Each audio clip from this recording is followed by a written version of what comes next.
Guys, so welcome back to my channel. So today's video is going to be a glowy makeup tutorial. Let's get started.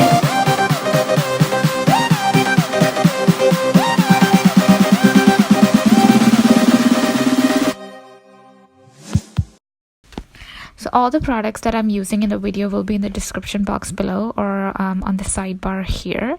So I'm gonna let you guys enjoy this makeup tutorial, and if you have any questions, please put that in the comment section below, because I don't want to talk through this video. I want to let you guys enjoy and have a visual treat.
To finish everything off, I am using this setting spray right here. This is from NYX. This is the Dewy Finish setting spray. I'm going to spray this all over my face, mainly on the high points of my cheek where I want it to look super glowy. So this is the look that I usually go for when I want to look super glowy, but I don't want to really put too much of, drama to my eyes or my lips. Want to keep everything muted. And that's everything. That's all I have for you guys today. Hope you did like this video. If you did, please give it a big thumbs up, and also do subscribe to my channel, and also do not forget to follow me on Instagram, which is right here. My Instagram ID is @Maria_Tom for more awesome content. So until we see you again next time in another video, bye.